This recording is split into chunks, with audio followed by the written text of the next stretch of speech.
Hello dear students. तो जैसा कि आज मैं फिर क्लास 10th का जो ये है बहुत की जो कि फिजिक्स कहते हैं इसको, और इसका मैं लेकर के आ चुका हूँ। इसका मैं क्वेश्चन लेकर के आ रहा हूँ। ठीक है, क्वेश्चन का आंसर भी बताऊँगा। जो कि हमारे पास जो चैप्टर रहेगा, चैप्टर ये रहेगा कि प्रकाश का अपवर्तन, और ये सेकंड चैप्टर है जो कि आप देख रहे हो। ये सेकंड चैप्टर है, प्रकाश का अपवर्तन। इसी के बारे में आज मैं इसका जो क्वेश्चन देखने वाला हूँ तो वो है अति लघु उत्तरीय प्रश्न। इसका मैं अति लघु उत्तरीय प्रश्न आज मैं बताने जा रहा हूँ। और इससे पहले मैं फर्स्ट चैप्टर का जितना होता है अति लघु उत्तरीय दीर्घ उत्तरीय जितना भी होता है वो मैं बता चुका हूँ, है ना। और अगर नहीं देखे हुए हैं तो फिर डिस्क्रिप्शन में लिंक मिल जाएगा, या फिर इस आई बटन में आपको लिंक मिल जाएगा, वहाँ से जा करके आसानी से देख सकते हैं।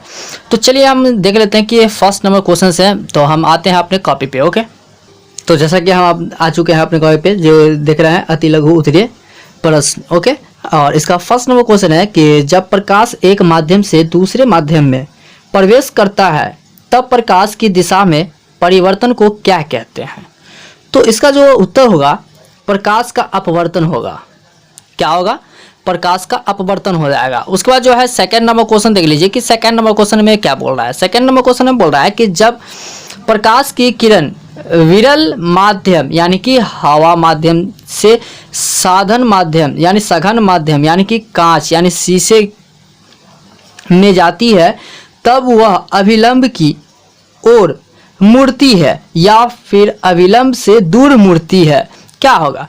तो इसका उत्तर हो जाएगा कि जब प्रकाश की किरण विरल माध्यम से सघन माध्यम में जाती है तब वह अभिलंब की ओर मुड़ती है। तो ये हमारा आंसर हो जाएगा। अब हम नेक्स्ट क्वेश्चन पे आ रहे हैं, जो कि हम आप देख रहे हो। नेक्स्ट क्वेश्चन हमारा थर्ड नंबर है।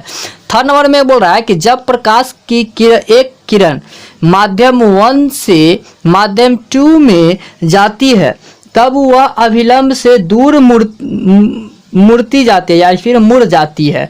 दोनों में कौन माध्यम प्रकाशीय रूप से अधिक सघन है? तो इसका जो आंसर हो जाएगा, इसका हम आंसर ऐसे कह सकते हैं माध्यम 1 यानी कि हवा, जो कि ऊपर वाले क्वेश्चन में आपको बताया गया था कि माध्यम 1 यानी हवा, माध्यम 2 यानी कांच यानी शीशा की अपेक्षा ज्यादा सघन होता है। ओके, उसी तरह अब हम अगले क्वेश्चन पे आ जा रहे हैं कि तो अगले क्वेश्चन हमारा है फोर्थ नंबर, जो कि फोर्थ नंबर में क्वेश्चन में बोल रहा है कि वायु में प्रकाश 1 सेकंड में लगभग कितनी दूरी तय करता है। मतलब वायु में जो प्रकाश होता है उस प्रकाश का 1 सेकंड में लगभग कितनी दूरी अपना तय कर लेता है। तो इसका आंसर हो जाएगा लगभग 3 लाख किलोमीटर प्रति सेकंड की दूरी ये तय कर लेता है। ओके, तो अब जो है हम 5 नंबर क्वेश्चन पे आ चुके हैं, जो कि देख रहे हैं 5 नंबर क्वेश्चन में बोल रहा है कि स्नेल का नियम क्या है। स्नेल का नियम क्या है? तो इससे हम कह सकते हैं, इसका आंसर हो जाएगा किन्हीं दो माध्यमों और प्रकाश के किसी विशेष वर्ग के लिए आपतन कोण की जाया और अपवर्तन कोण की जाया का अनुपात नियतांक होता है। और इसके फॉर्मूला की बात कर लें तो ये हो जाएगा नियम साइन आई बट्टा साइन आर बराबर होता है एक नियतांक। ओके, ये आपसे ऑब्जेक्टिव में भी पूछ सकता है, आप देख लेंगे अच्छी तरीके से इसको। उसके बाद जो है हम आते हैं नेक्स्ट क्वेश्चन पे, जो कि हमारा नेक्स्ट क्वेश्चन है 7th नंबर क्वेश्चन, जो कि देख रहा है आप 7th नंबर क्वेश्चन है। 7th नंबर क्वेश्चन में बोल रहा है अपवर्तनांक की परिभाषा दे। किसका अपवर्तनांक की परिभाषा देना है, जो कि इसका परिभाषा हो जाएगा किसी माध्यम की प्रकाश की किरण की दिशा को बदलने की क्षमता को हम उसका अपवर्तनांक कहते हैं। तो ये हो गया। उसके बाद जो है यानी कि हम 7th नंबर क्वेश्चन पे आ रहे हैं, जो कि आप आ गए हैं 7th नंबर क्वेश्चन पे। जैसे कि देख रहे हैं किस माध्यम का अपवर्तनांक अधिक होता है, सघन माध्यम का या विरल माध्यम का। तो इसका उत्तर हो जाएगा सघन माध्यम का अपवर्तनांक क्या होता है, अधिक होता है। ओके, अब हम नेक्स्ट क्वेश्चन 8 नंबर पे आ चुके हैं, जो कि आप देख रहे हो 8 नंबर क्वेश्चन में बोल रहा है 8 नंबर क्वेश्चन में कि पानी का अपवर्तनांक 1.33 है। पानी का अपवर्तनांक 1.33 है। इस प्रकथन का क्या तात्पर्य है? तो इसका उत्तर हो जाएगा पानी में प्रकाश की चाल शून्य। पानी में प्रकाश की चाल शून्य होती है, कुछ नहीं होती है। या वायु में प्रकाश की चाल के 1/1.33 अथवा इसको कह सकते हैं 3/4 गुना हो जाती है। मतलब कि प्रकाश की चाल जो होती है वो पानी में शून्य होती है और वायु में जो होती है ये 3/4 गुना अधिक हो जाती है।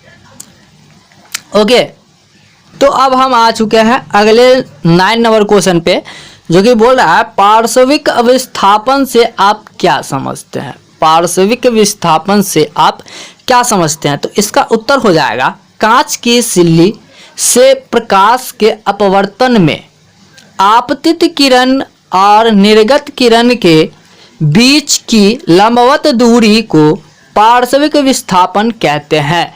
इसका ये आंसर हो जाएगा, परिभाषा हो जाएगा।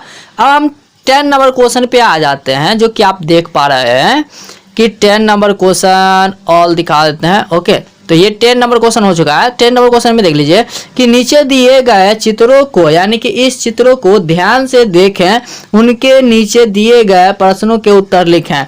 मीन्स बोल रहा है कि ये फिगर है दिया गया है आपके बुक में, क्वेश्चन में भी ये फिगर दिया गया है, आप देख लेंगे। अगर नहीं देख पा रहा है तो फिर मैं आपको दिखा देता हूँ। आप जैसे कि आप स्क्रीन पे देख रहा है कि ये सेम टू सेम क्वेश्चन है 10 नंबर। ओके, और इसमें बोला जा रहा है कि नीचे दिए गए चित्रों के माध्यम ध्यान से देखें और उनके नीचे जो दिया गया आंसर है, सॉरी क्वेश्चन है, उसका आंसर देना है। ओके, तो चलिए हम बारी बारी से देख लेते हैं सबका क्या हो जाएगा। तो यहाँ पर देख लीजिए फर्स्ट नंबर क्वेश्चन जो है, यानी दिया हुआ है ए में कि क में, यानी कि ये जो फिगर दिया गया हमारा, ये देख लीजिए आप, ये जो फिगर दिया गया है ये क है। ओके, तो इसमें बोल रहा है कि 1 2 3, मतलब कि ये जो 1 है 2 है 3 है में कौन निर्गत किरण नहीं हो सकती है। मतलब बोल रहा है कि ये जो 3 कोण है इसमें निर्गत कोण नहीं हो सकता है।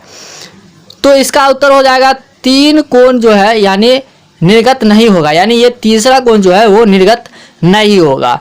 अब आते हैं हम, ये जो ख है, यानी कि इस फिगर को देखना पड़ेगा हमें।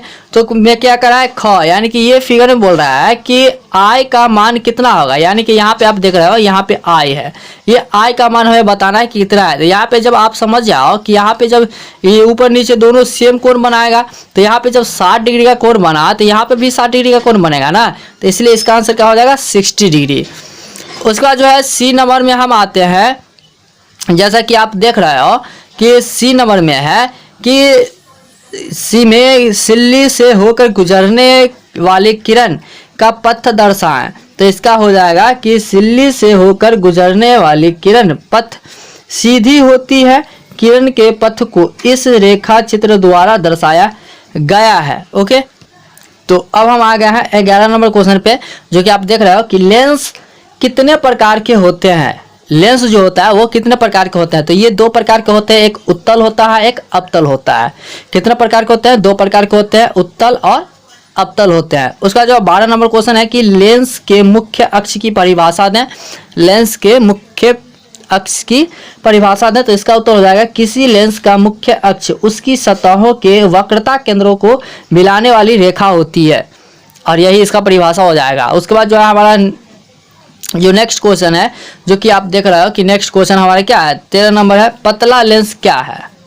पतला लेंस क्या है? तो इसका आंसर हो जाएगा पतला लेंस एक ऐसा लेंस है जिससे होकर जाने वाली किरण लेंस से अपवर्तन के बाद बिना विचलन के सीधे निकल जाती है, बिना विचलन के सीधे निकल जाती है। तो यह हमारा 13 नंबर का आंसर हो जाएगा। अब उसके बाद जो है यानी कि 14 नंबर क्वेश्चन पे आते हैं, जो कि आप देख रहे हो 14 नंबर क्वेश्चन। चलिए 14 नंबर क्वेश्चन को देख लेते हैं अच्छी तरीके से कि क्या क्या है। तो देखिए 14 नंबर क्वेश्चन में बोल रहा है, क्वेश्चन है प्रत्येक लेंस के कितने मुख्य फोकस होते हैं? प्रत्येक लेंस के कितने मुख्य फोकस लेंस होते हैं? लेंस के किस मुख्य फोकस को लेंस का फोकस कहा जाता है? तो इसका जो आंसर हो जाएगा वो यानी कि यह हो जाएगा कि देख लीजिए कि फर्स्ट प्रथम मुख्य फोकस, यानी बोल रहा है कि प्रत्येक लेंस के कितने मुख्य फोकस हो सकते हैं। तो कितने हो सकते हैं, 2 हो सकते हैं, जो कि पहले हो जाएगा प्रथम मुख्य फोकस, यानी F1 से हम इसको इंडिकेट करते हैं। उसके बाद सेकंड नंबर हो जाएगा द्वितीय फोकस लेंस, जिसको हम F2 से इंडिकेट करते हैं। तो इसका अब यहाँ पे बोल रहा है कि लेंस के किस मुख्य फोकस को लेंस का फोकस कहा जाता है। तो इसका जो आंसर हो जाएगा यहाँ पे कि किसी लेंस में 2 मुख्य फोकस होते हैं, जिसे F1 और F2 द्वारा दर्शाया जाता है, जो कि आपको पहले बताए थे कि F1 और F2 से दर्शाते हैं इस दोनों लेंस को।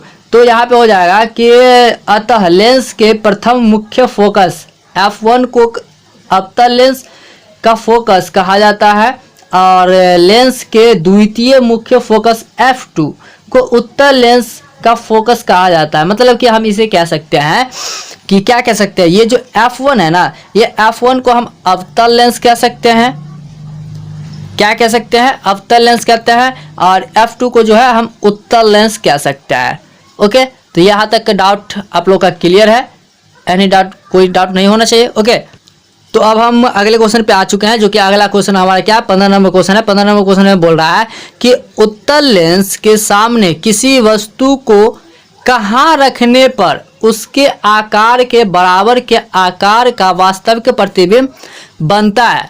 तो इसका उत्तर हो जाएगा ना, इसका उत्तर होगा उत्तल लेंस के सामने किसी वस्तु को 2F1 पर रखने पर उसके आकार के बराबर के आकार का वास्तविक प्रतिबिंब बनता है। तो यह हमारा आंसर हो जाएगा। उसके बाद जो है हमारा 16 नंबर क्वेश्चन 16 नंबर क्वेश्चन में आ जाएगा कि 16 नंबर क्वेश्चन बोल रहा है कि फोकस दूरी किस लेंस की धनात्मक होती है, उत्तल लेंस की या अवतल लेंस की।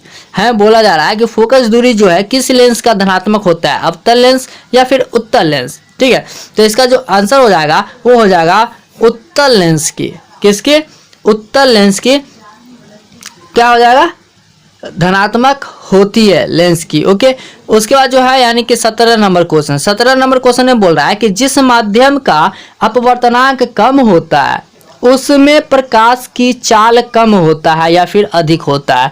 यानी बोला जा रहा है कि जिस माध्यम का जो अपवर्तनांक कम होता है उसमें जो प्रकाश की चाल होगी वो कम होगा या अधिक होगा। तो इसका आंसर हो जाएगा कि विरल माध्यम का अपवर्तनांक जो है कम होता है तथा इसमें प्रकाश की चाल क्या होगी, अधिक होगी। तो ये हमारा 17 का आंसर हो गया। अब हम आते हैं अगले 18 नंबर क्वेश्चन, जो कि 18 नंबर क्वेश्चन आप देख रहे हो कि किस लेंस को अभिसारी लेंस कहते हैं, किस लेंस को अभिसारी लेंस कहते हैं। तो इसका उत्तर हो जाएगा उत्तल लेंस को अभिसारी लेंस कहते हैं। किसको, उत्तल लेंस को।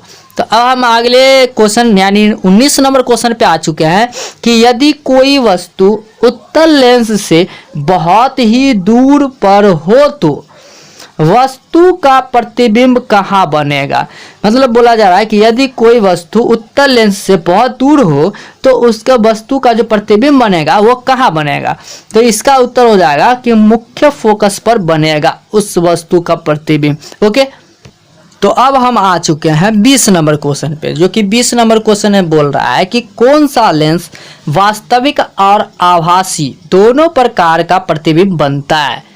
ऐसा कौन सा लेंस है कि वास्तविक आभासी दोनों प्रकार के प्रतिबिंब बनाता है। तो इसका उत्तर हो जाएगा उत्तल लेंस। क्या हो जाएगा, उत्तल लेंस हो जाएगा। ये दोनों प्रकार के जो प्रतिबिंब होता है वो बनाता है। ओके, तो अब हम 21 नंबर क्वेश्चन पे आते हैं, जो कि 21 नंबर क्वेश्चन में आप देख रहे हो कि यदि किसी लेंस द्वारा प्राप्त प्रतिबिंब वस्तु की अपेक्षा हमेशा सीधा और छोटा हो तो वह कौन सा या फिर कैसा लेंस होगा।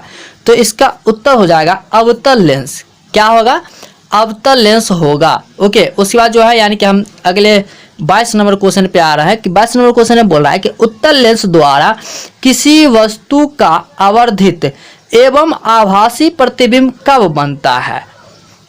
तो इसका उत्तर होगा जब वस्तु लेंस तथा फोकस के बीच स्थित हो तो उसका आभासी आवर्धित प्रतिबिंब प्राप्त होता है।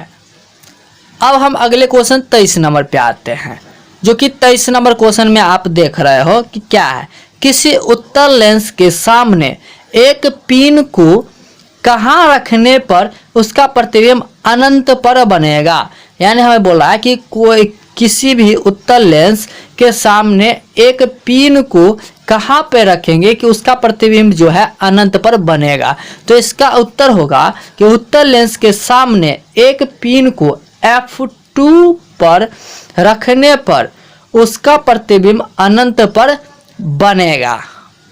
तो अब हम आए हैं 24 नंबर क्वेश्चन पे, जो कि 24 नंबर क्वेश्चन में बोल रहा है कि दैनिक जीवन में लेंसों के दो साधारण उपयोग बताएं। मतलब बोला जा रहा है कि जो भी हम लोगों का दैनिक जीवन होता है उसमें जो भी लेंस का उपयोग होता है उसको दो साधारण उपयोग बताना उस लेंस के बारे में। तो यहाँ पर देख लीजिए, इसका उत्तर हम क्या करेंगे, सूक्ष्मदर्शी तथा दूरबीन आदि में, यानी हमसे दो ही पूछ रहा है ना। तो हम सूक्ष्मदर्शी का ले लिए हैं और दूरबीन का ले लिए हैं। इसमें जो है आवर्धन बढ़ाने के लिए तथा स्पष्ट प्रतिबिंब प्राप्त करने के लिए एक से अधिक लेंस के संयोग का उपयोग किया जाता है। ठीक है, क्योंकि हम दूरबीन से किसी भी वस्तु को अच्छी तरीके से देख सकते हैं, सूक्ष्मदर्शी में भी अच्छी तरीके से देख सकते हैं ना। उसके बाद जो है यानी कि 25 नंबर क्वेश्चन में बोला जा रहा है कि सिनेमा हॉल के पर्दे पर दिखने वाले चित्र वास्तविक है या फिर आभासी है। तो यहाँ पर देखो, यहाँ पे जो सिनेमा हॉल में जो भी पर्दे पर दिखने वाला चित्र होता है वो हमेशा वास्तविक ही होता है।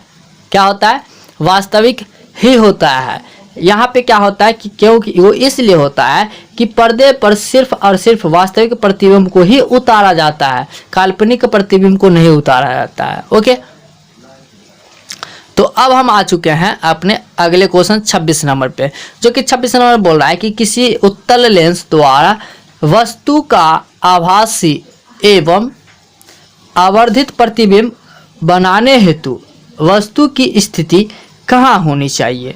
तो इसका उत्तर हो जाएगा कि उत्तल लेंस और फोकस के बीच होनी चाहिए। ठीक, उसके बाद जो है यानी कि 27 नंबर क्वेश्चन में देख लीजिए कि 27 नंबर क्वेश्चन में क्या बोला जा रहा है। 27 नंबर क्वेश्चन में बोला जा रहा है कि यदि कोई वस्तु किसी उत्तल लेंस के बाईं ओर उसकी दुगुनी फोकस दूरी पर रखी हो तो उसका प्रतिबिंब कहाँ बनेगा। तो इसका जो उत्तर होगा ना, यदि कोई वस्तु किसी उत्तल के बाईं ओर उसकी दूनी फोकस दूरी पर रखी हो तो उसका प्रतिबिंब 2F2 पर बनेगा तथा यह वास्तविक उल्टा तथा वस्तु के आकार के बराबर भी बनेगा। तो अब हम 28 नंबर क्वेश्चन पे आ चुके हैं, जो कि 28 नंबर में बोला जा रहा है कि एक पतले लेंस की फोकस दूरी f, यानी फोकस दूरी को f से डिनोट करते हैं, तो f बराबर -10 सेंटीमीटर है। तो यह उत्तल लेंस है या अवतल लेंस है। तो इसका आंसर हो जाएगा अवतल लेंस। क्या हो जाएगा, अवतल लेंस। उसका जो 29 नंबर क्वेश्चन में बोला है कि लेंस से किसी वस्तु की दूरी u, प्रतिबिंब की दूरी v और लेंस द्वारा प्राप्त आवर्धन m में क्या संबंध हो सकता है या क्या संबंध है। तो इसका हम बना सकते हैं m बराबर +v/u, ये बन जाएगा। और इस सबको आप याद रखेंगे क्योंकि एक नंबर में पूछता है ये सब क्वेश्चन सब। ओके, तो इसके बाद जो है यानी कि 30 नंबर क्वेश्चन में बोला जा रहा है कि किसी लेंस से किसी वस्तु की दूरी u, प्रतिबिंब की दूरी v और लेंस की फोकस दूरी f से क्या संबंध है। तो इसका जो उत्तर होगा वो उत्तर हो जाएगा कि किसी लेंस के लिए वस्तु दूरी u, प्रतिबिंब दूरी v और फोकस दूरी f के बीच के संबंध को एक सूत्र से बताया जा सकता है जिसे लेंस सूत्र कहते हैं। और वो लेंस सूत्र हमारा क्या होगा, सो देख लीजिए, ये होगा 1/v - 1/u बराबर 1/f। ये हमारा वो सूत्र हो जाएगा। उसके बाद जो है यानी कि हम आते हैं अपने 31 नंबर क्वेश्चन पे, जो कि 31 नंबर क्वेश्चन में बोला जा रहा है कि किसी लेंस की फोकस दूरी और उसकी क्षमता में क्या संबंध है। तो इसका उत्तर होगा P बराबर 1/F। क्या हो जाएगा 1/F। ओके, तो अब हम 32 नंबर क्वेश्चन पे आ चुके हैं, जो कि 32 नंबर क्वेश्चन में बोला जा रहा है लेंस की क्षमता का SI मात्रक क्या है। लेंस की क्षमता का SI मात्रक क्या है, तो इसका उत्तर हो जाएगा लेंस की क्षमता का SI मात्रक m के पावर में जो है -1 प्रति मीटर होता है, जिसे हम डायोप्टर भी कहते हैं, और इस डायोप्टर को हम D से डिनोट करते हैं, दिखाते हैं। ओके, तो इसका ये आंसर हो जाएगा। अब देख लेंगे ठीक से और इसको याद कर लेंगे कि लेंस की क्षमता का SI मात्रक क्या होता है। तो इसका जो है लेंस की क्षमता का SI मात्रक m के पावर -1 होगा और प्रति मीटर हो जाएगा। ये आपके 1 नंबर में पूछ सकता है। उसके बाद जो है यानी कि हम अगले 33 नंबर क्वेश्चन पे आते हैं, जो कि 33 नंबर क्वेश्चन में बोला जा रहा है कि किसी व्यक्ति के चश्मे में लगे लेंस की क्षमता +1.5 D है, यानी डायोप्टर है। लेंस उत्तल है या अवतल है, तो इसका उत्तर हो जाएगा उत्तल लेंस है। क्या हो जाएगा उत्तल लेंस है। उसके बाद जो है यानी कि हम आते हैं 34 नंबर क्वेश्चन पे, जो कि 34 नंबर क्वेश्चन में बोला जा रहा है कि किसी उत्तल लेंस का आधा भाग काले कागज से ढक दिया जाए। क्या करना है, किसी उत्तल लेंस का आधा भाग जो होता है वो काले कागज से ढक देना है। क्या यह लेंस किसी वस्तु यानी बिंब का पूरा प्रतिबिंब बना सकेगा, तो इसका होता है जी हाँ बना सकता है, लेकिन उसकी तीव्रता छोटी हो घट जाएगी। तीव्रता क्या हो जाएगी, घट जाएगी, क्योंकि किरणें की संख्या कम हो जाती है वहाँ। ओके, तो अब जो है यहाँ पे हम आ रहे हैं अगले क्वेश्चन 35 नंबर पे, जो कि 35 नंबर क्वेश्चन में बोला जा रहा है कि लेंस प्रतिबिंब कैसे बनाते हैं। लेंस जो है वो प्रतिबिंब कैसे बनाता है, तो इसका जो उत्तर होगा ना, लेंस प्रकाश के अपवर्तन द्वारा प्रतिबिंब बनाता है। उसके बाद जो है यानी कि हम अगले क्वेश्चन पे आते हैं, जो कि आप देख रहे हो कि हमारा है 36 नंबर क्वेश्चन, जो कि 36 नंबर क्वेश्चन में बोला जा रहा है कि क्या बोला जा रहा है। देखिए, लेंस किसी लेंस की क्षमता एक डायोप्टर है, इसे परिभाषित करना है। तो परिभाषित कैसे करेंगे देख लीजिए। उसका उत्तर होगा एक डायोप्टर उस लेंस की क्षमता है जिसकी फोकस दूरी 1 मीटर है। तो यहाँ पे हो जाएगा हमारा एक डायोप्टर बराबर 1 मीटर के पावर पर -1, ये हो जाएगा। ओके, तो अब हम आ गए हैं 37 नंबर क्वेश्चन पे, जो कि 37 नंबर क्वेश्चन आपको नहीं दिख रहा होगा। चलिए अब दिख रहा है आप लोग को 37 नंबर क्वेश्चन, देख लीजिए। 2 मीटर फोकस दूरी वाले एक उत्तल लेंस की क्षमता कितनी होगी, तो इसका आंसर हो जाएगा -2.5 डायोप्टर हो जाएगा।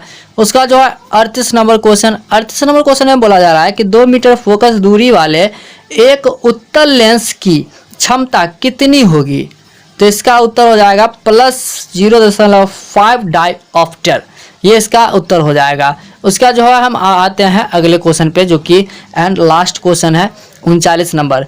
एक लेंस की क्षमता +5 डायोप्टर है, यह किस प्रकार का लेंस है, तो ये हो जाएगा हमारा उत्तल लेंस हो जाएगा। सॉरी, उत्तर नहीं, उत्तल लेंस हो जाएगा। क्या हो जाएगा, उत्तल लेंस हो जाएगा।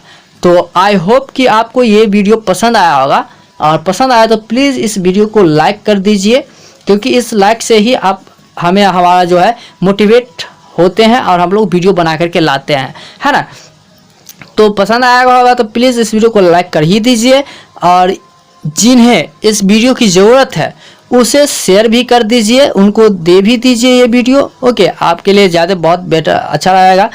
और हमारे चैनल को अब तक सब्सक्राइब नहीं किए हुए हैं तो सब्सक्राइब कर लीजिए, और बेल आइकन को भी दबा लीजिए, ताकि इसी तरह का वीडियो जो है आपको समय समय पर देखने को मिलता रहे। और मुझे इतना ही आप लोग से चाहिए, और इसके अलावा कुछ नहीं चाहिए, है ना। तो चलिए आज के लिए दैट्स ऑल, थैंक यू।